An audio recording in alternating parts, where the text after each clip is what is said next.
another episode of Jesus and Bros. See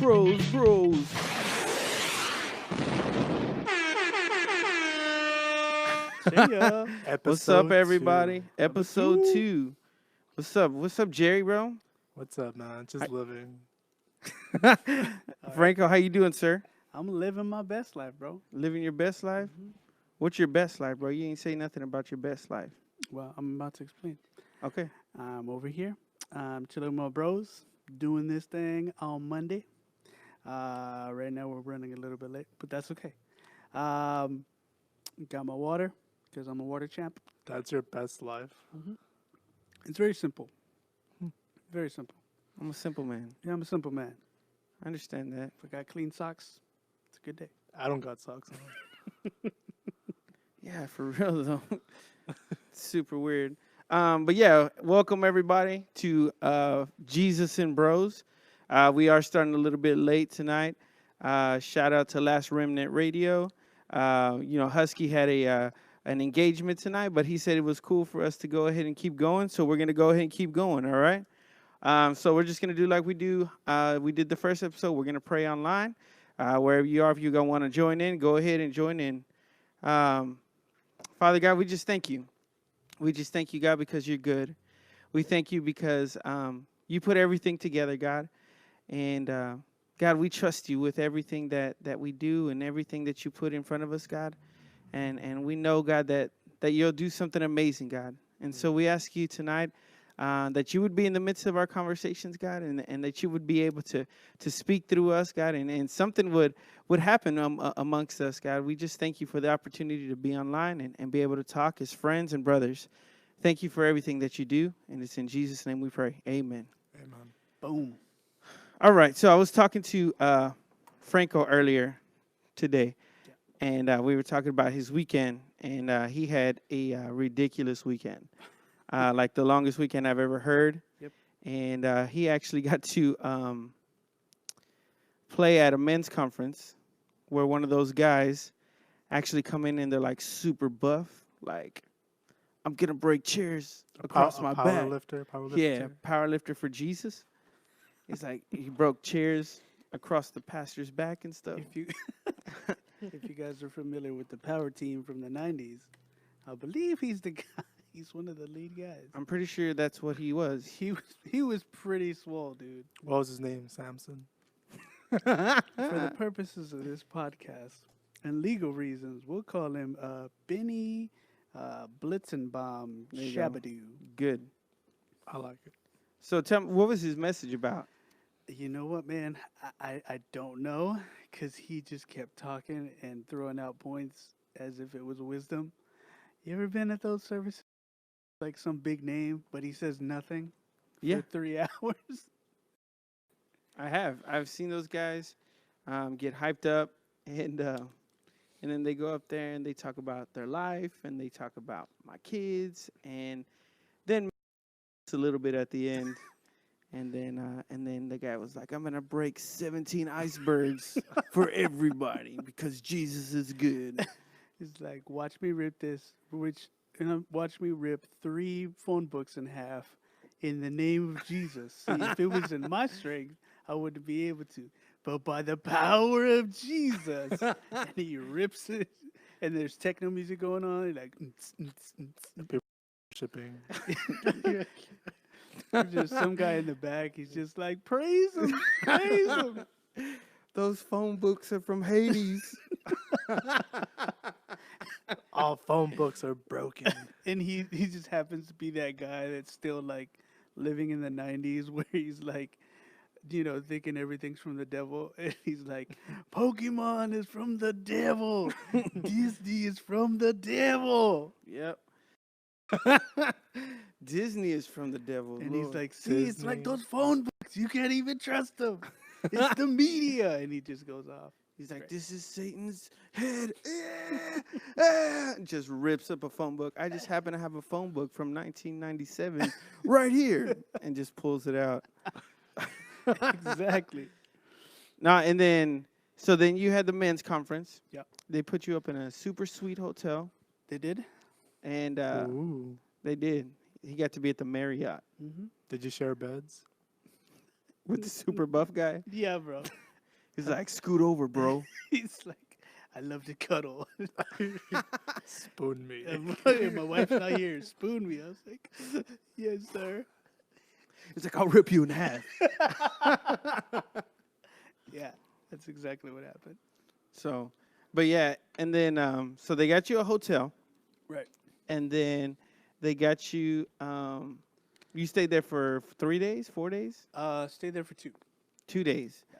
and then. but it felt like 5. So when did you leave? I ended up leaving Sunday morning. That was checkout. So Friday I showed up for setup, run through, and then we started the first night. So initially that was supposed to start at 7 and end at 8:30. We didn't get out of there till 10. So yeah, that was the first night. Second day, which was in the morning, we get there at 8:45, and then same thing, run through of the songs. We get everything ready.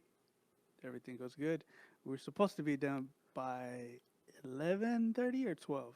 We didn't get out of there till about 3:30 or 4. I don't understand that. I don't either. But was it because like things were going right, or was like the spirit leading the service? What was going on? No. He was just talking about himself again. And it was a whole lot of nothing. But there was a Q. So all that was supposed to set up the Q&A. So when the Q&A started going, it was just people being nervous. Like, anybody got questions? And just like, what do you think about like pants in church? And what do you think women's role is in the church? And it was just a bunch of nonsense. How much can you press? But that was the real question. I was about to be like, look, man, how many push-ups do you do a day? Like, let's be real. I was like, man, come on, you juice it or something. Like, that's not natural. But it's a funny question. So a question was asked about legalization of marijuana and how the church would react. Good question. I know, right? Good would question. Would it support it for the medical? What that was part of his question. So the way the way the person had worded it was, what do you think as far as the benefits, the medical benefits of it, Medicinal the benefits. medicinal benefits Okay. of marijuana? How do you think the church should embrace that? Not necessarily in the usage of it, but more so in the advantages of medicinal, or even in the business purposes of, like, because there's plenty of people now that are starting to invest in CBD oils. Bro, people make bank off this stuff. And they now. do. And I mean, from a financial perspective, it seems like a good It's logical. good logical thing, right? I mean, as far as, making money, some sort of side business. So he But where's the but? Yeah. Like, well, he But- answered it. He answered it pretty well. He basically said, personally, I don't partake in it, and I don't necessarily see. He was basically saying, I don't do it, but if it's something, it's from a financial perspective, if it's something to make you money, and if you don't, if you feel that that's something that can help you out in the future as far as longevity and legacy and all those church words of like business perspective, Right. He goes, then do it. And it was just like, okay. I mean, it was a well worded answer, but as far Basically, he's just like, everybody can smoke pot. It's cool. It's a cool thing. it's like, you just gotta leave Texas though for now. well, for now, yeah. And honestly, I think Texas is gonna be one of those last states that actually does it. Yeah. If not, Texas or Alabama. Because we're the Bible Belt, Exactly, we're the Bible Belt. and we believe in Jesus down here. We don't play no games. You know what I'm saying? You better not have any of that devil's lettuce. No, none of in- that devil's lettuce in your car, sir. Yeah, man. I got, man, I remember I I had just gotten saved, and I was feeling myself. Like I was like, yeah, man, like I'm saved now. I'm good. Like I'm gonna go back to like hang out with some old friends. Like I'm gonna try to save them. I'm gonna try to save them for Jesus. Right. And I remember the first night. No joke. A lot of people don't know this about me because people just see Chris Benitez, the worship leader, and Oh, you're bro. no, I was a wretch undone, and dude, no joke. So I get in the back of this car with my friends, and my friends are driving, and I'll never forget this. We get pulled over in Forest Hill, and I'm in the car. I'm just in the car, and they're like, we're gonna go hook up with some other friends, and I'm like, tight, like let's do it. I haven't seen these people in years. I've been serving in the church, and I've been praising Jesus, and I'm real connected now in my church. So I want to go see all my old friends, see how they're doing, and I get in this car. And I remember we're driving through Forest Hill, right there by TCC. Yeah. And this cop is behind us, right? And my friend driving, he's like, dude's going to pull us over. Dude's going to pull us He's over. all paranoid. And my friend in the passenger side's like, bro, he's not going to pull us over. Don't worry, bro. I got an idea, bro. I got an idea. And I'm sitting in the back like, All right. what is going on? And they're like, just park right here at this house, bro. Just park right here at this house, bro. And we're gonna pretend like we're gonna get out. And so he has to leave us alone. Like you live there? No, like we're about to meet somebody here at this house. Okay, gotcha. Right. And so we park there, and the cop drives around us, right? And we're like, see, bro, I told you, bro. I told you. He was trying to mess with us. And so we're in the car, and we start texting our friends like, hey, bro, where y'all at? Hey, we're trying to get to y'all. We don't know where y'all at. And in the middle of the phone conversation, we just saw this cop past us. And then in the middle of the phone conversations, lights turn on behind us. And we're like, oh, dude, he stopped us. And we're like, hey, let's just pretend like we're going to get out. And the guy opens the door, and the cop's like, close that door. And so I'm sitting in the back like, oh, my God, what did I get myself into? Wow. And so he closes the door, and and then I go, he comes up to the driver, and he goes, let me get your license and registration. And he goes, here you go, sir. And he goes, why'd you pull us over? And he goes, because you're avoiding me in my town. And he walks away. And so he has his driver's license and stuff like that. And then I remember he came back, and he goes, looks like your record's all. Oh, but before I let you go, I need to know, do you guys have any drugs in the car? And he goes, no, sir. No, there's no drugs in the car. And he goes, all right, I'm going to ask you again. I need you to be honest. He's like, are there any drugs in the car? And he goes, all right, so I'm going to be honest. Like,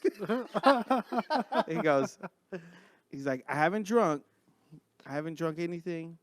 He's like, but I smoked a little bit earlier.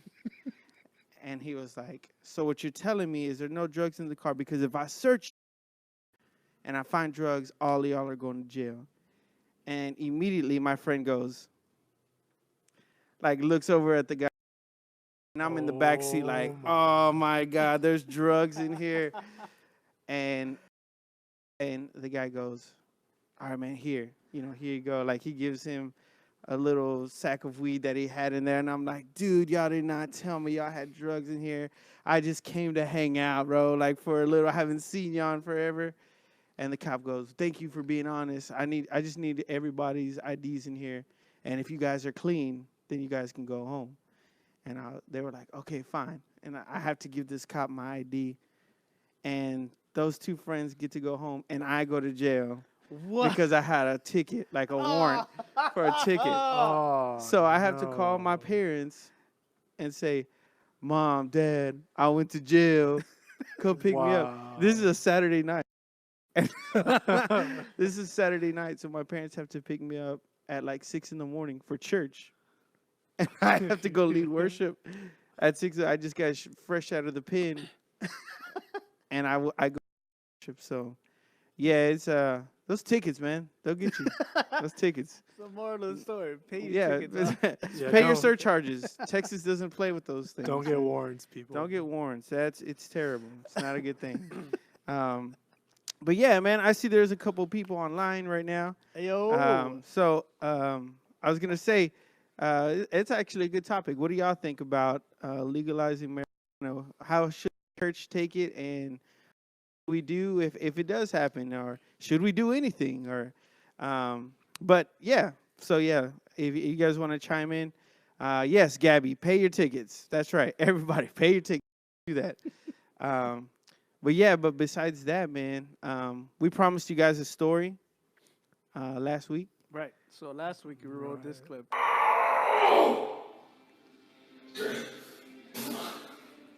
Realize what you've done?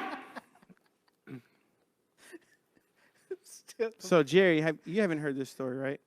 He sounds angry. What? furious. Like he regrets something so Right, bad. right. That's what so here's what I thought initially. I was like, man, this guy is like really down on himself. Probably he was coming from like an interview from McDonald's or whatever, trying to like become Trying like to make it. the lettuce guy or whatever. Was that coming to America? He's like, see, first of all, on burgers, but then you get on lettuce, and that's where the big bucks come in. Dude, I bet you that was like the scenario of like, sorry, man, we gotta let you go. But I just moved up to burgers. I was cleaning bathrooms 2 weeks ago. Now we gotta let you go. You're an idiot. And then he just like storms off into a Walmart bathroom or something. No, it was an Aaron's bathroom. And oh yeah, No, it was in Aaron's bathroom. well yeah, okay. All right, what so was it? like, let's play the sound clip one more time, and then I'll let you guys know.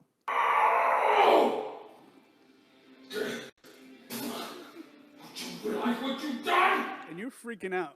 Yeah, He spat something out, didn't he? yeah. So went to see Aladdin with my with my family, right? Like a good father does, like a Sure. good, Fa- fatherly figure. family as in like your wife and your kids.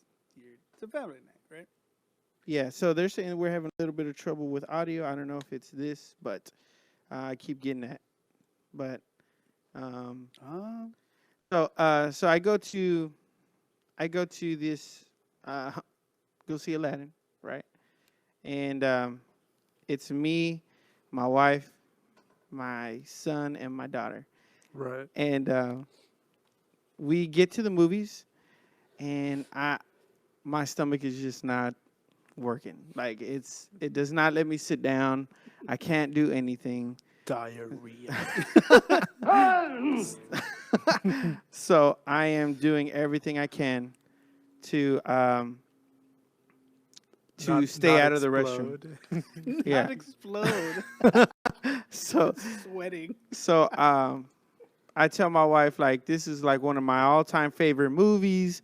I've been wanting to see Aladdin since I heard the whatever come out, and so now I can't even watch it. And so I'm furious. And so the third time I have to go to the restroom. I'm in the restroom, and just in there, just disappointed with life, disappointed with my body, disappointed that I'm not watching my favorite movie, Disney movie of all time. You know, I And, I watch Bob's Burgers, and the character of Tina, she has diarrhea, and it's Valentine's Day, and they're like, nothing can stop true love. And they're like, except diarrhea. Yeah, that's Last Man on Earth. Burgers. Oh, Bob's Burgers, that's right. No, but They say Last that Man on too? Earth does that too.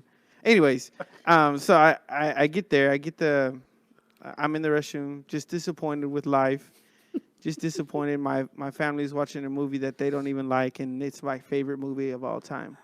And then all of a sudden, in the stall next to me, this guy just barges in. hitting the stall, going crazy, and I'm shook. I'm scared because, like, Did more come out? there's not a lot that divides you and the other person in the stall. So this guy is legit going crazy, and he just starts spatting off stuff, dude. Oh my God! Oh my God! Do you realize what you've done? And I'm literally like, this dude's about to murder somebody in the stall next to me. And you're like in the most vulnerable And spot. that's the ever. most vulnerable spot, dude. Like, you're sitting Pants down. hands down, Exposed, man. and you don't have no other way but to like cross your arms to try to cover yourself. And so I think I just got up and walked out, like, and the dude was just like, have you ever seen, like, you put like a dog in a kennel and they're like going crazy, like they're trying to get out? Yeah. That's what I feel like that guy was doing. Like, I don't know if it was a demon or like a scene off Austin Powers. Like, who does number 2 work for? That's right, buddy. I should have egged him on. I was like, yeah, man, did you realize what you did? Dude, you should have just like started speaking Spanish to him, like, That's not my pop! or like, Hola, ¿qué tal? Oh man, and so it was terrible. It was terrible. Hey, let us know, guys. Let us know if the audio's gotten better. I don't know if anything was going out, but yeah, it was that was a terrible experience, man. Those are the worst. I even remember using that. Did you have to ever do number 2 at school? oh, dude, I hated that. You know, a movie theater sounds more disgusting. Not, but I mean, anytime I had to use number 2 at school, dude, I would just go to the teacher's restroom. I never had access to the teacher's restroom. I guess at my school they just had them in the hallways, so I mean they were always open. That was it. That's terrible. It's not. I remember. It's- I remember at my school. Or maybe it was one of those handicapped stalls. I don't remember. I- Either way, comfortable. It was terrible, man. I go anywhere, even the sink. It's public. Trash can, a sink, whatever. No, man. Like, and my school was bad, dude. Like, I went to a hood school. Like, That's why you didn't have I'd be access. using the restroom, and like there was no doors on the stalls, and then like you're using the restroom, and then all of a sudden like some dudes just start fighting in the restroom, and you're like, "Hey, man, They're like, stop fighting. man, please, man, I'm trying to use the restroom, man." And it's like dudes just getting pounded on, bro, just right in front of you, bro, like no pants down and everything. It's terrible. It's the worst thing ever. It's the worst feeling ever. Oh my god. Dog, man. It's just like Hola, ¿qué tal? With your pants down. with your pants down, dude. It's like I mean, Oh man, it's I terrible. mean, how else can you just react to that? I mean, you're vulnerable at that point. You gotta fight in front of you and just like stop, please. Like, please. Like the manliest thing you could do is cross your legs or cover up or something. Like No, you- like your best offense is like what Or you offense. Huh? what you're already doing. Just like start pooping on them, and like they'll walk away from you. It's terrible. I would never do that. It's natural. No, man. Yeah. I'm still to this day like super self-conscious. Like is anybody in there? Like, Dude, yeah, because there's a good half inch of space in between those doors. yeah, dude. It's just like one piece of wood. You're I like a don't, half-inch but board. why? Who came up with that measurement system of like, nah, we're gonna come up with like a half inch? Well, I mean, what if they need privacy? Nah. They'll no, nobody's Nah, don't gonna worry use about number 2 in And the if I restroom. put my head down, I can see you from the other side. There's always that one weird guy There's that's always- looking through like, Oh, the crease. Is the anybody in line there? Crease. yes, is dude. anybody in? Yeah, he's just like looking like, is anybody in there? Like, Terrible. dude. Yeah. But yeah, man. And so, yeah, we had a busy weekend too. I I made my first brisket. Okay. Nice, nice. It was pre-made. It was pre-cooked, It wasn't your first. Never mind. but it was great. Man, I Yeah. thought you were gonna say like, man, I was out there for like 14 hours. It was only 15 minutes. It was great. It was the best brisket I've ever made in my life. So, just while there, we would like to thank our sponsors, 7-Eleven, the only gas station that stayed open since QT arrived. 7-Eleven, thank you for your cheese and Marlboro Reds. Thank you. And hot dogs, hot dogs. And hot dogs. Thank you for all that you do, 7-Eleven. Keep it up. You're a survivor. Don't forget it. Don't let the man put you down, Don't let the 7-Eleven. man put you down, because everybody's like, oh, well, have you tried QT's taquitos? And I'm just like, hey, y'all try 7-Eleven's burritos or chimichangas? Nah, bro, their mini tacos go hard. Their mini tacos do go hard. Or their pizzas. Dude, their Slurpees are still the best ever. They Like, are. I Yeah. never get a Slurpee from anywhere else. Man, 7-Eleven. it's something in that syrup, dude. I don't know. Sipping on some Does scissors. anybody else serve Sipping on some Slurpees? scissor. Oh, man. What? Does anybody else serve Slurpees? I mean, I think everybody serves Slurpees now. But Slurpees originated at Like the 7-Eleven. original Slurpee, Well, like. I mean, I remember Slurpees. I remember Slurpees at 7-Eleven. But man, you remember when you used to go to Kmart and there used to be that icy machine? Maybe it was the one. It was the one off of Denton Highway. We didn't go to Kmart too much as a kid. I did. I went to Minyards and Eckerd's. Dude, Eckerd's. Man. I went to Winn-Dixie. Winn-Dixie. Yeah. You Went to remember- those stores. You remember Mervin's, bro? Mervin's. Mervin's. I used to get all my fly church shirts from there and like the matching ties. Dude, That's what I would do when I Mom? got there. my mom used to love going to Foley's, bro. Foley's though. Foley's. Yeah, dude. My parents had like I was one of those kids that would go to church and I would wear like the same shirt and tie, like it had to match. It had to match. And then they would get me like some those Velcro shoes. So I'd look real nice. And then I have my Velcro shoes. I used to do the same They'd thing, be but like, with oh like, man, he looks normal. Oh wait, he's touched. I used to use black Vans instead. I see. I didn't get into Vans till I was like in 8th grade. And then like, but I wore Velcro shoes all the way up to 8th grade. People used to make fun of me. They call me Velcro Chris. They were like, look at that boy radio, bro.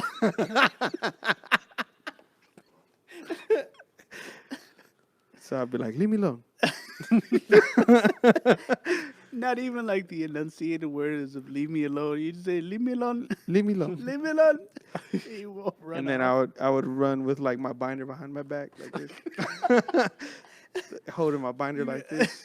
with your sweater leaves on your waist. Yeah. Dude, I used to do that. I used to think it was super cool to like tie my sweater.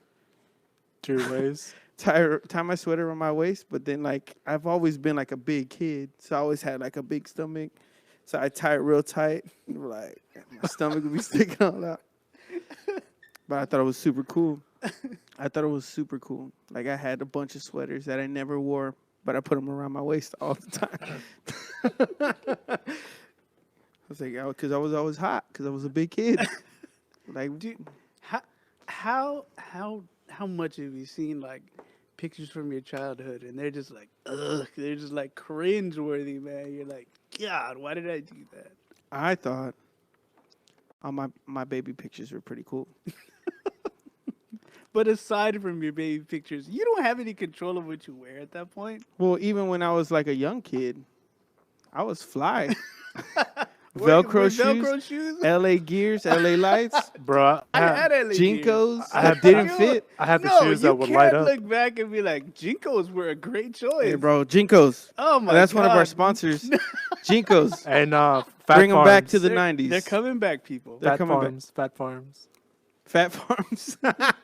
Dude, I had a pair of Fat Farm pants in high school, and like I wore them till like they were like dark blue, and I wore them like every day. And by the end of the school year, they were like gray, like All faded. like a dark. It was like a jet black, super dark blue.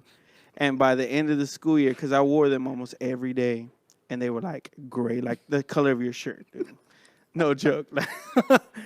Because so like when people would clown on my pants, like, man, what kind of pants are those? They're all messed up. I'm like, bro, they're Fat Farms, bro. It's tight. What kind of the Puff Daddy, bro? Yeah, Puff Daddy, You bro. like them or what? Oh my god, man. Yeah, man. And I always had this dream too. When I was little, I always wanted to be a breakdancer. I would always see those kids like they would do the breakdancing fights, breakdance fighting. breakdance fighting, and I always wanted to just be that kid that went in there and just busted a windmill, and everybody like, oh. But I also was like super fat, so I'd go in there and like sea walk or something. Like, Dude. Oh my I would god. do the sea walk. Yep. Like, hey, what's up? What's up? West side? West side? I didn't even know what that meant because I was in church all the time, and I just saw people throwing up West Side. I thought it was the coolest thing. Oh my And I was god. like, I want to be a gangster, but I don't like to fight. I just want to be people's friends. So it's the worst. Oh. But yeah, man. To me, super cool. Super cool. And Did they give you clip-on ties? Or were no, they but they actual ties? but they made me wear like suspenders all the time. Hey, that's cool, man. Now it's cool. It was No, always I been mean cool. now it's cool. Now it's cool, like hipsters and stuff like that. Where I thought hipsters. yeah, hipsters wear them now, and they're like, that's cool. And I was like, like that was like the thing that people made fun of the most was suspenders, like Steve Urkel, man. Like y'all remember Steve Urkel? I He love doesn't. Steve Urkel. Of Do course you did, Jerry. You know Steve Urkel? Family Matters, bro. Like all was Family Matters, Full House, Boy Meets World, Reruns, Saved but- by the Bell. But reruns. yeah, I though. mean, I didn't see like the new episode, but I mean, you weren't there for like TGIF. TGIF, though. Dude. That's when all the No. shows came. Do you Oh know my anything God. about TGIF, Jerry? is it Friday? Friday. Friday's restaurant. Yeah, bro.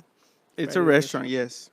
But TGI Friday, that's when all the shows would come, like the super good shows would go back to back. It was like Step by Step, Step by step. Family Matters, Full Full House. There was a bunch of other ones that would come on. No, it was Nick at Night for me. Boy growing Meets up. World. Boy Meets World, yes. I love Boy Meets World. What else? I remember there was a show. It didn't last too long. It was called Dougie Doug. It had the main guy from Cool Runnings. You remember Cool Runnings? Yeah. You remember that? You remember the dude with the dreads? He's like supposed to be the clown of the show. He had his own show for a little bit, and I remember the only reason I remember that is because Grandmama she came out on it for some basketball, like it was a tournament, and apparently, or maybe that was Family Matters. My grandma Nah, comes bro. You're out- doing terrible. Yeah, get your You're doing facts terrible at straight. explaining Nah, this I'm show. doing great. Maybe Cool Runnings, Maybe Cool Grandmama. Runnings. No, it was No. Family Matters. Are all these '90s references making sense? You're to any failing of you right now. guys? It was So bad. Baywatch. If anybody can correct me on this, go ahead, chime in. I don't think anybody remembers what you're talking about. I don't even know what you're talking There's all about. the years of drugs. I'm sorry. You've never done drugs. Nah, Never. I've never have. Never have. you're right. Never have I ever. Never have I ever. No.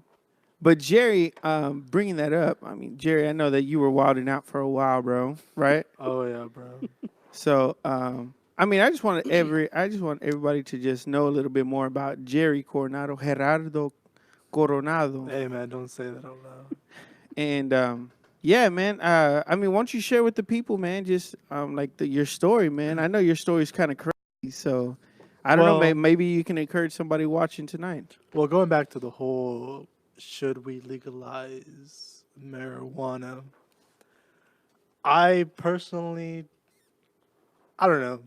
Smoking is bad, so why smoke it? But then like they made all these alternatives like eat it or medicinal, blah blah blah, Sure. whatever. I personally, I still wouldn't do it just because the way I grew up with the whole moral thing. Yeah. Like kids nowadays, like I don't think they're gonna be as like convicted if they were to like try it because the way society is making weed look now. Growing up, it made me look like weed was for gangsters. Right. Right. And now it's A like, rough hey, crowd. now it's for everybody. Like, Yeah. it's okay, it's good. Which, I mean, the stats and info say that it is good, but I wouldn't smoke it because smoking is still smoking. You know, it goes through your lungs and, Sure. you know, a cause of cancer and all that. But if you're like, well, like, I don't know. That's weed, though, but like, I also did other stuff like psychedelics. Those aren't, those are fun, but don't do them, people. Just it's not. It's one of those cheap thrills. Like you're not gonna gain anything out of them. Uh, you might learn something, but About yourself? by yourself or like whatever happens, like in your trip or whatever. Sure. So, like me, I never really struggled with drugs, right? Mhm. And so, my testimony is I was a drunkard. That's my testimony. So that's a Like biblical yeah, word. like for me, like weed and alcohol were always there. Like it just went to a point where like it's just weed and alcohol. Like it doesn't. You just get drunk and high. Like it's nothing. Like, Sure. you're just chilling. Desensitized. Right. Whatever. Chilling. So that was mine. I got I just got stuck on that stuff, man. I don't know why. Like, I hadn't Drinking can be pretty addicting. been like a drinker until like I was like 18, 19. And I lost control. I remember feeling like I had lost control. Same thing for me. I was at 18 and yeah, things were like spiraling. Like yeah. And yeah, man, and I just remember I mean, a lot of people know my story. I grew up in the church. We talked about it last time. Yeah. Grew up in the church, and there's just this sense of what is there outside of these four walls. That was exactly my mentality. Like whenever I turned 18, like because I was serving, in the church from like age of 9 to 18, and when I turned 18, I was like, ooh, like I have more dependence. Like ooh, I have money. Like I want to taste the world. Like I'm strong enough. Like I can do it. Yeah, I mean, I'm pretty sure it's the same. It's gonna be the same outcome for everybody. You're gonna get so deep into it where it's gonna be hard for you to realize that, hey, I'm not living right. yeah, because I don't know what it was, but I remember feeling like, and people use that analogy all the time. Like you're gonna try to fill yourself up with something, and you're never gonna be able to fill it up. And I wanted to fill it up with this party, alcohol drinking Right. lifestyle. Like I just want it all. I want to consume it all. I just want to see what it feels like to be out. Hmm. And I would come home and I really felt like this emptiness. Like at the end of the day, like you could be like the life of the party. You know what I mean? Like you Sure. could be the life of the For party, sure. having a great time, and then you come home and you're by yourself. When I was in a local punk band, like we would go to shows, like get hammered. But every night, after we put our instruments back in, we go home or whatever. Like, yeah, that cliche of that God-shaped hole inside of us that isn't filled, and yeah, it's a horrible feeling. Yeah, and I mean it's totally true, man. Like no matter what I tried to fill, no matter what I did, I never felt fulfilled. I never could do it. I never could feel it. In the And beginning years, like I was like, whoa, weed is cool. Like like I get high, but then I discovered like K2 and 7H, all the synthetic stuff, yeah, and that was pretty wild. And parents started noticing like my bad behavior, and one time my sister like snitched on me. She looked in my backpack and she found drugs, K2 and weed, cigarettes. And before you know it, like me and my dad got in an argument, and my mom was pulling me like not to leave the house because I was like, I'm leaving. And my dad like just came at me. He thought I was like gonna like push her or something. I was like, no, just because she was You pulling me. I hit was your like, mom, bro? no. Oh, don't, bro. My dad thought that I was gonna hit her, but I was just trying to pull her away so I could be like, hey, like let me go. He's like, no pegas a tu mamá. And then he came at me swinging, and I was like, this guy's really gonna come punch me. And he almost missed. He hit my ear, and then I grabbed him. Like Fight Club. I grabbed him and like I was like, nah, this isn't worth it. I just pushed him to the ground. I walked off, You pushed him to the ground. and I walked off. I And love that scenario because I could just picture dad's like 4 or 5, and you're just like, get out of my no, way. my dad's like maybe like less than 5 inches. It's just shorter than me. But either way, like, So you're just the bully of the house. nah, You just hey, go- my dad's strong. My dad's strong. Like, he's strong. He has like dad strength up the wazoo. Dad strength. Yeah, man. And so, yeah, man. And then, I remember coming home just one night, just like super wasted. I was Right. just done. And, I remember, I remember I would still go to church and, but it was always the music, right? It was always the worship music, and it was always being able to play that always drew me back to the church. Sure. Right. And so I always had the CDs in my car. I always had CDs in my car for the church because I had to learn the new songs. You know, you're the musician of the church. You got to learn the new songs. Yep. And I remember it just happened to be in my CD player, and it was that old Spanish shout song that the Victoria la Victoria mia es, Victoria la Victoria mia es, That one goes hard. and was playing that song, and dude, I broke down. Like I lost it. Like I did one of those ugly cries. Like, Yeah. like I did one of those. And they're like jamming like super loud, Victoria la Victoria mia es, and I'm like crying ugly in my car, dude. I'll never forget it. And the words, it was just like, if I maintain my peace, he'll fight the battle for me. And I was like, I don't have any victory. I don't have any peace. So I'm out here by myself. And that's how I felt in that moment. And I remember I sat in my car and listened to that song maybe like 1,000 times. No joke. And just cried for like 12 hours. No. So I listened to that song like 1,000,000 times. That must have been one big headache. So, And so I'll never forget it. And I remember going into my house in the morning and waking up the next day and just having a different mindset, just being like, man, dude, like, and still with all that in my head, like, I don't have no victory, I don't have no peace. I am who everybody says I am. I'm the drunk idiot guy that just does whatever we tell him to. He's the clown. He's gonna do what we tell him to do just so he can get somebody to laugh. Right. I'm that guy. And I remember that night, I was in my room, and it was weird because me and my brother at the time would share a room. We shared a room together, and I remember my brother's passed out in his bed, and I'm in my room, and I don't understand why my parents made me and my brother share a room. We were like 17 and 18 years old, and we're still sharing a room. And my parents' house is huge. Like, they have like 12 bedrooms, but we're still sharing a room.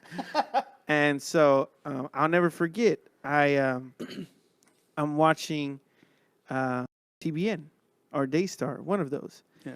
And I hate when people like knock on televangelists because they're like, oh, they're just doing it for the money. They don't care about souls. They just want to be superstars and stuff like that. Mm-hmm. I just want to let the whole world know right now that I got saved by a televangelist.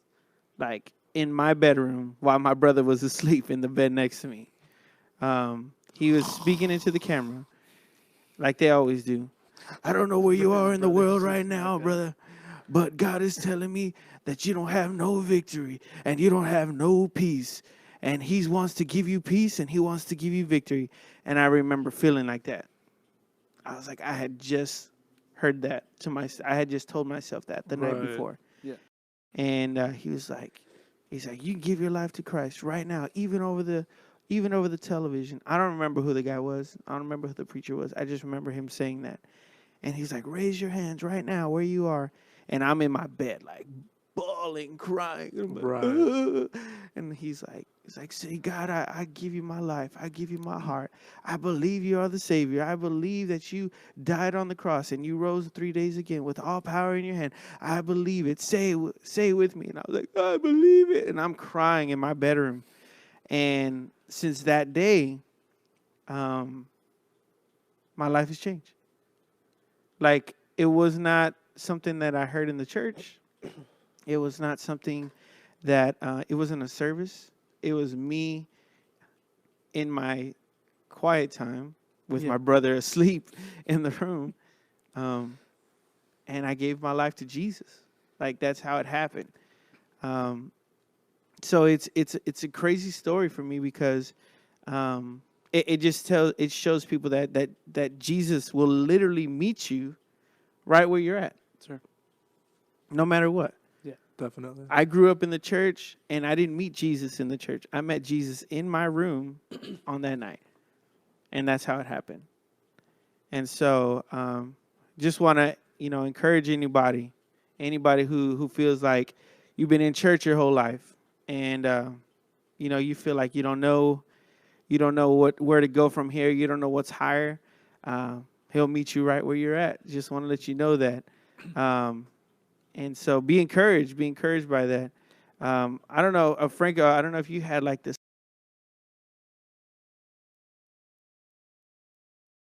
Your story is, bro. I just know that you're a PK. Yeah. And That's lazy. and you wild out sometimes. And yeah. Well, I mean, by comparison for you guys, mine was way different. I mean, I grew up in the church, but I had an older brother that kind of put my parents through that. So I think for me, the example growing up was, man, I don't want to put my parents through any of that. Just because of the way my brother was, of him being, a drunk, a drug addict, and he was always in and out of prison. So it was, I guess it was always kind of that trauma of like, I didn't necessarily go with the party lifestyle, but later on, like in my 20s, this was like after I had Bible school, you start getting into positions of power and positions of influence. And I mean, you start going, I mean, for me at least, just the addiction of sex. And you go through that whole power trip of nobody can tell me what to do because nobody needs to know. So when nobody needs to know what you're doing, you get to keep it a secret, right? And you don't even have to feel bad about it, Right. Because you're in love with that you're in love with that power, you're in love with that feeling, you're in love with that kind of, not necessarily lifestyle, but just Discretion. yeah. You're in love with the discretion because you can just keep it a secret and Turns nobody you needs to on. know. Sure. No pun intended. Right, no pun intended. But I mean, as far as like testimonies go, I remember when I did get saved. I was 19 years old, and my cousin Joel had been preaching, and Joel's actually online right now. So what's up, Joel? shout out to Joel. He's probably heard this story a million times already. But I remember. So, as far as the background of church where I grew up at, the building had burned down. So, because it was an old funeral home and had a bunch of old electricity, so it burned down. Anyway, I remember Joel preaching this message of just repentance and just if you feel tired and if you feel like you're not you you just feel like you're not doing this, out of a right way, or just something worded like that. But I just remember it hit me like I was in the back of the room, and I just remember bawling, just like hearing every word that he said, and it just impacted me so much. So I remember just getting saved, and he goes, "If you want to accept Christ into your life right now, you just stand up." And I remember standing up, and yeah, I mean, I'd want to say it was one of those life transforming decisions, but I don't necessarily think that because of the way I eventually started living my life, because I wasn't in my word eventually. I wasn't, a lot of it was piled on top of I was burnt out in ministry. Right after Bible school, I had gone into ministry. I was a worship leader, and just over all these other things, like as far as audio and worship and being the musical director. I mean, all these modern positions that we put it in terms to right now. So I was just burnt out, by like the seventh year. Well, by the fourth year I was burnt out, but I spent 3 more years just doing it, for service to the Lord. And it was a bad decision on my part. One, because I was burnt out. Two, because a family member had passed away and I had never really properly grieved. But in order for me to get over that trauma, the way I coped, I just kept serving.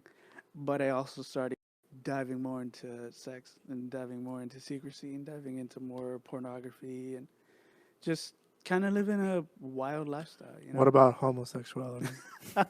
No, no What's so homosexuality. funny Just saying. about I'm it? just asking. We're Yeah, just what's so asking, funny dude. about it? No, It's no. okay, bro. What? It's okay. Well, Bro. that cool. goes in with sex It's a anyway. no judgment So zone. The way his name is Bruce, and we've been together for about 10 So, years. just to say, after this, his name is Carl. He's my bear.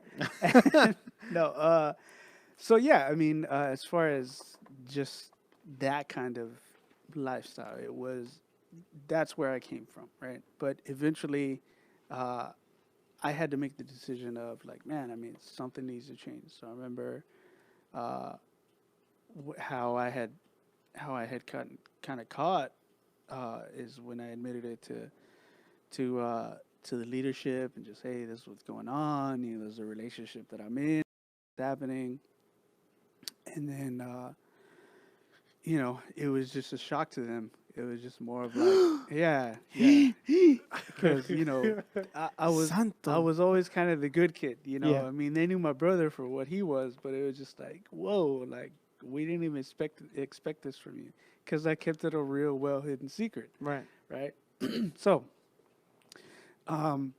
as far as my life being transformed through that, it was a lot of introspective stuff, like stuff that I needed to work on from the inside. So it's funny, like now that I meet people in ministry, it's almost like I can call out their kind of like insecurities.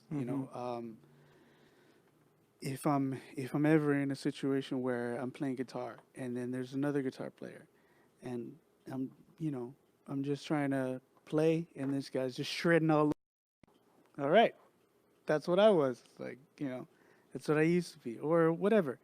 So, I mean, and that's just a small example. I mean, there was a lot of just inner work with towards my character, towards pride, towards relationship, towards my outlook on life, my outlook on Christianity, um, even with my outlook on people in my family. I mean, we all get to that age where we think we're old enough to kind of think for ourselves, so we start kind of casting judgment on other people that were influences on our lives. But then you got to kind of like pull back and be like, whoa, like this is still your dad, or this is still your mom. Somebody influenced you in that way. Um, so a lot of it was just checking my pride and just uh, getting to a place of maturing. So I guess, I mean, for me, that's been my testimony of like maturing in every way, as far and applying that to every aspect in ministry, to say like,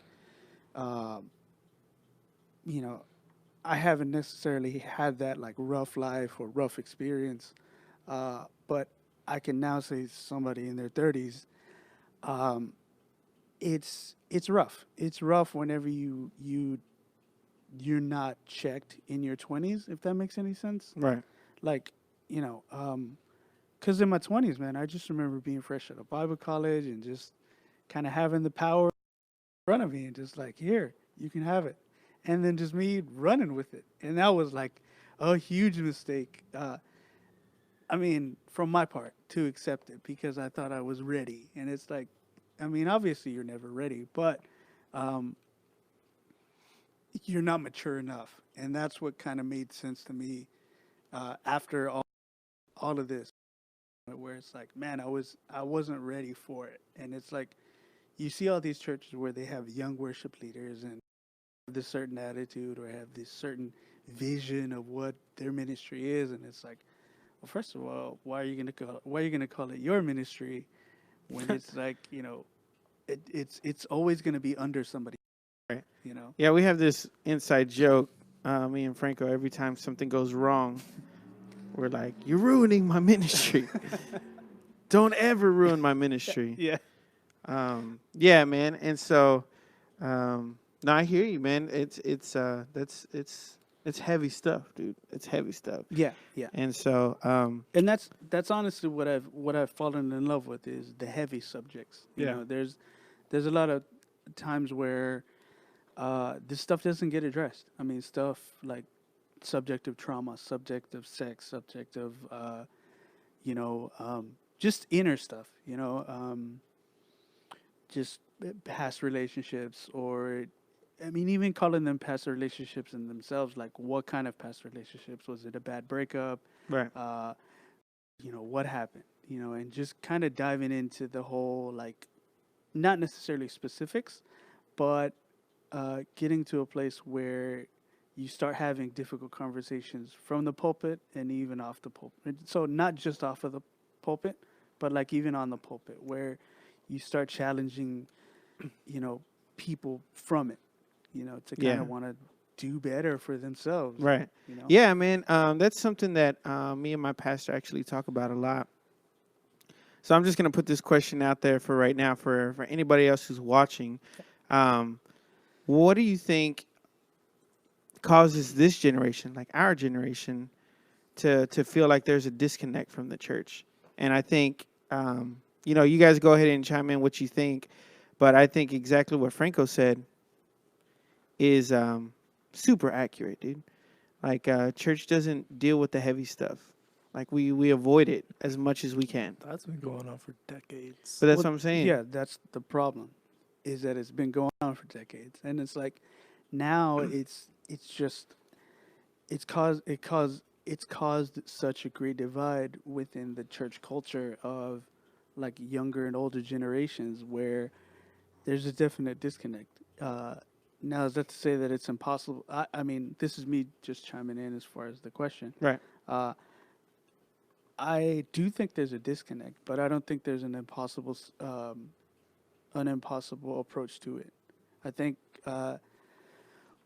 whatever your church culture is, and this is just speaking in terms of individual churches, because I mean I'm not going to market this as like a one trick pony as far as like just do this, you know, buy my book and this Right. is how it's going to help your church.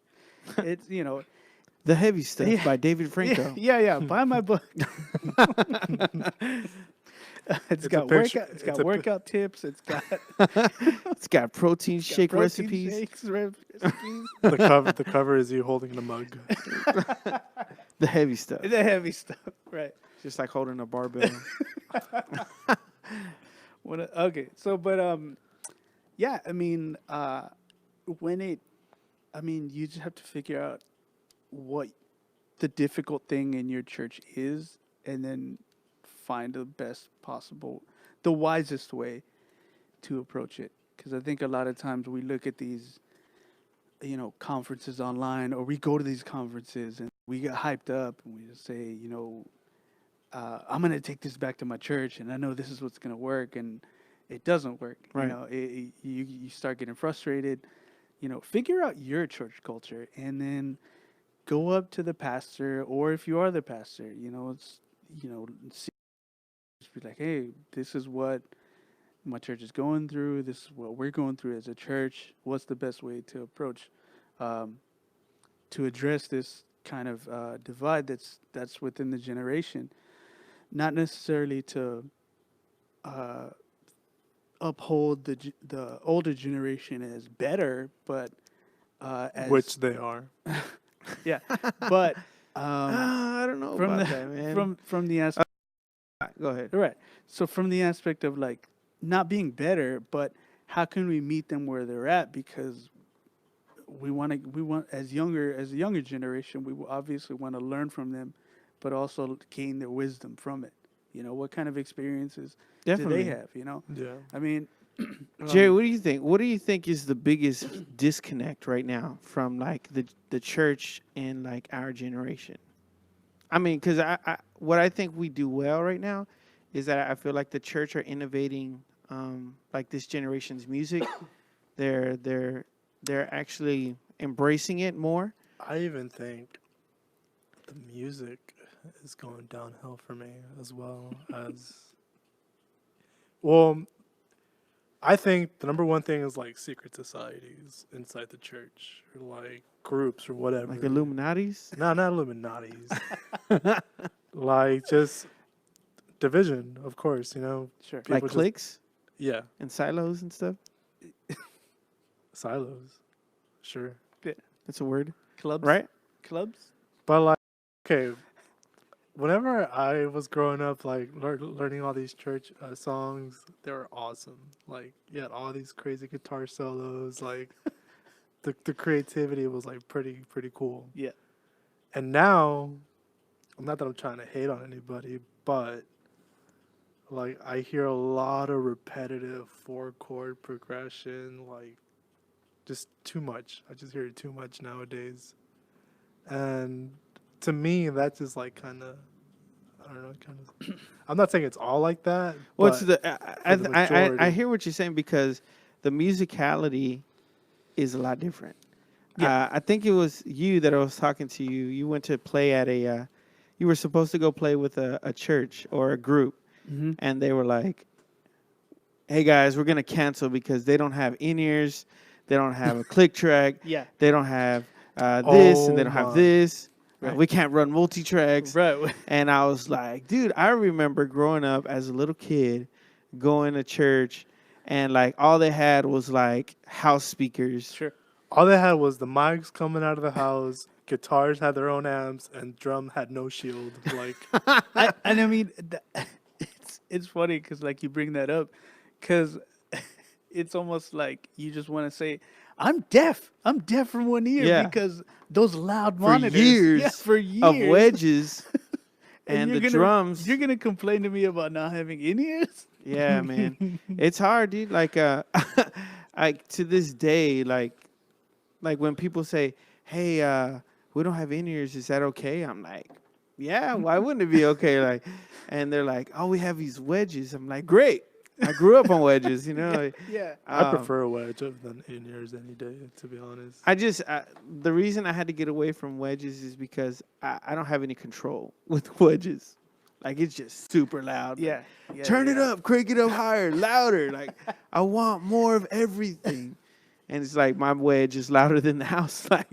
Like I have no control. Yeah. So, but on top of that, man, I mean, yeah, man, I think the musicality is different because those guys were literally playing what they heard in the service. Like they were, a lot of it was improvisation. Like, cause I've played with a lot of older musicians, and those dudes just play, dude. Like they don't care. Like they're not following a format, and a lot of it was just melodies. Like a lot of like cantos on top of cantos on top Sure. of cantos, and Right. we're just gonna figure it out as we go, and that's really how you expand your musicianship. Yeah. And so now, like, oh, like I don't want to say this, but multi-tracks, man. If you use multi-tracks, man, like Just shame on you. Shame upon your houses. Like It's uh, it's a tool. What's It's a, multi-track again?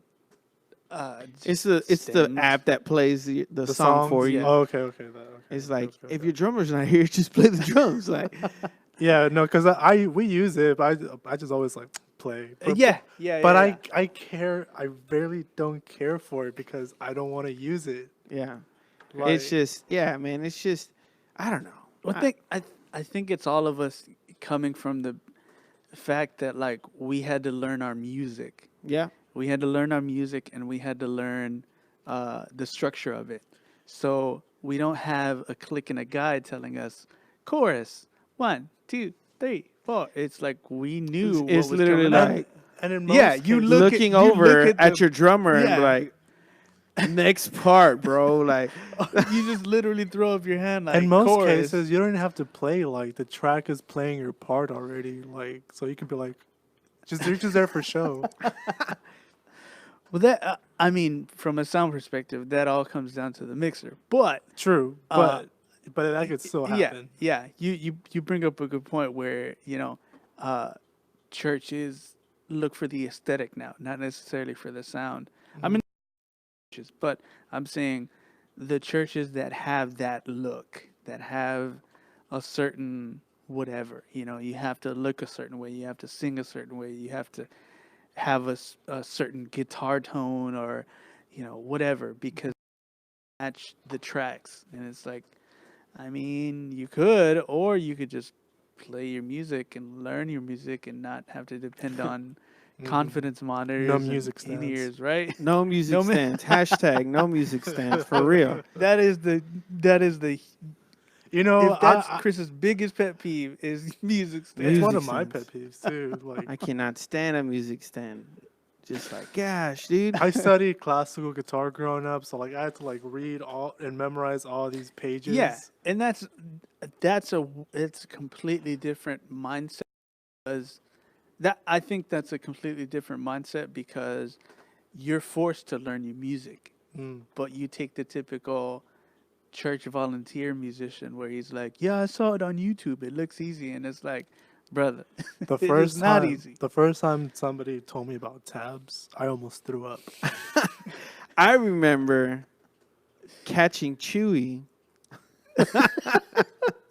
If you guys don't know Chewy, He's a great bass player. Chewy is one of the most amazing bass players I have ever met in my For life. real. Look him Yeah. up, Jesus. And I Aldape. remember going to his house, and on his laptop, it was like, I suck at basstabs.com or something like that. Like, I'm terrible. But, and it was like tabs for a song. And I was like, you're a phony. You're a liar. That's what you are. And he was like, no, I couldn't figure out this one part. And I was like, you're a phony. That's what you are. Man, the tabs. Family Guy scene. Look at this guy, a big fat phony, a phony. And so I Whatever remember, voice. but I can't lie. Like I use a capo for everything. Growing up, Like- I hated capos because I was that guy. Like, hey, that's Well, yeah, cheating. Yeah, I mean, but I think all of those things are tools They are when they're used right. But it's the multi-tracks, man. I mean, they're fine when you want to just sprinkle them in, but there's some Like churches, the pads and Right. the synthesizers It's and mainly stuff. just pads and Yeah. the synth leads. Yeah. Yeah, you can't really do. But 'cause, if you try to make that as your focal point of like, well, we want the tracks to be up here and we want the band to be like just a bit. It's Turn like, those well, vocals up. Yeah. Well, that's why you have to turn up the vocals. give me a bad 'cause the soundbite track- for that. Yeah, and it's just that's all it is, dude. Or I don't know. We'll throw a random one. Yeah, because people look at you like that. They just laugh at you like, really, dude? Do you have a band like that that It's like studied for like 15 years and, they play it perfectly like the CD. and you cover them up with tracks? Yeah. Thanks. But yeah, guys. So we got about 10 minutes left. So just want to promote some stuff. Yeah. So we have our leaders advance coming up for Uproar. If you guys don't know what that is, we're actually talking about it right now. A lot of us grew up in the church. Yep. And a lot of churches, and I don't mean this in an offensive way. Um, a lot of kids like myself and Franco and Jerry, Sure. we learned music through the church, right? We started to understand music through the church. We played a lot of music through the Half church. half music. I mean, half church, half school. And so For you. For me. for you, Yeah. for Yeah. Jerry. But me, I learned almost all music through the church. Sure. And so I feel like I'd be so much of a better musician if my church would have just invested just a little bit, like in lessons. Yeah. Like here, go take lessons. Yeah. Like we see that you're here every Sunday. We see that you get behind the piano or the drums or the bass, or you're up there on the sound every Sunday. We want to invest in that. Yeah. You know what I mean? Like if they would have just given me just a little bit, like how much better would I be right now? I mean, dude, I'm a living testimony of that. I mean, I had, for about a year and a half, I had get proper guitar lessons for technique, See? and then That's awesome. Even when I was at Christ for the Nations, I had one for theory. So at the same time, I'm learning technique. I'm also learning theory, and it was awesome. I mean, Right. it helped me out so much. But I mean, like you were saying, if there's churches now that want to at least invest a little bit into their team. Yeah, because like I said, it helps so much. Yeah. You have no idea It how also much it helps. motivates them a lot. Yeah. Yeah. And Yeah. so like if you a kid that's coming every Sunday shows up and gets behind the drums and plays, goes home and learns the music and comes back and gets behind the drum and plays, and he's doing that for you consistently, and you can't invest into him learning a little bit more, Right. then what are we doing? All we're doing is really taking advantage. That's Like what we're doing. Sorry. Like my high school years, I learned a lot of things, and my pastor was like, "Hey, do you want to teach kids how to play?" Yeah. I was like, And that's what happens. I mean, that's what happens a lot, man. Like the church will just have you play and God's gonna bless you. God's gonna bless you, and God does. Like I'm a living testimony of that. I've never had a day of lessons. I've never done that, but been able to use this platform, use instruments just to learn more. But if I meet people like Franco and Jerry who have had lessons and they're amazing at what they do, and I'm like, man, like how much better would I have been if I would have just had lessons for like a month or even a year or whatever the case is. That's what this Leaders Advance is all about for Uproar. It's going to be August 3rd. It's a one-day training. It's not very much, but you get to be trained by awesome people at what they do. Like David Franco here, he's going to be teaching on the sound. Media, if you're having trouble with your sound at your church, trying to figure out, getting feedback and why do things sound terrible and why is the band so loud and the vocals aren't too loud and "Don't do it. He's gonna blow your speakers." it's a time for you to come and get trained. Just invest that little bit into your people, your drummers, your bass players, your projector people. Sometimes there's churches that just got on the projector innovation. Hey, that role is very important. It Just like is. every They're other not. role. I mean, they're just transitioning off of what is it called? Transparencies. Yeah. Oh yeah, the overhead projectors. Yeah, overhead projectors. Yeah, dude. That's what it is. Yeah. And so all of it is just a day for you to get invested, to invest into your team, to invest into your worship team and invest in all that because the word is the most important thing in the house, is the preacher bringing the word. Yep. But what opens the heart to the word is the team right before you. Yep. And if that team is not invested in and that team is just trying to figure it out It doesn't sound every good. week and you're looking for that breakthrough worship, it doesn't happen unless you invest into that team. Yep. The way that you invest into sound equipment and lights and everything like that, because you want it to look better, you want it to sound better, you have to do that to your people too. Yep. So that's what the Leaders Advance is for. And practice without using multi-tracks. Yeah, please. Yeah. Please. Well, I mean, to tag on to what you were saying as far as the sound of a church, Um, here's something that a mentor of mine told me was when you're running sound at a church, the message is only as powerful as it can clearly be heard. So if it's muffled, it's not going to be as effective. But if it's loud and coming through the speakers real clear, it's going to be effective as possible. And I So- think that translates to music too. So I mean, with worship teams, if it doesn't sound right, then maybe hire a sound engineer or hire somebody to train your people. Yeah. But overall, just come to the Leaders Advance, and we'll definitely show you the basics of it. And Or just quit. no, we don't want anybody quitting. It's too hard. Just give I it just up. can't do it. Nobody likes me. Collect, just collect That's stamps. why everybody hates you, Reggie. Reggie. And he's like, I just trying to put the projector together. That's why you stay at home collecting butterflies. Yeah. Okay. So, Stamps, bro, stamps. Stamps and quarters. Buffalo nickels. Buffalo nickel. This one's a rare one from Europe. Yeah. But yeah, guys, we were out of time. Yep. Thank you guys for whoever joined us. I appreciate all you guys. We'll be back next Monday at For 8 o'clock. sure. We'll be on time. Chia. And, let us know what you guys thought. Leave a comment. Go subscribe to our YouTube channel. Go follow us on Instagrams. Yeah. Slide into our DMs. help us out. And let us know what you want us to talk about next time. We just kind of get up here and talk as friends and bros. And if you guys have a topic that you guys want us to talk about, Wait, we're friends? well, Jerry shows up sometimes. But, yeah, guys, again, thank you to my friend Jerry. Thank you to my friend Jerry right here. Hey. Can I get a hand clap sound guy or what? You're not doing anything. What are you doing?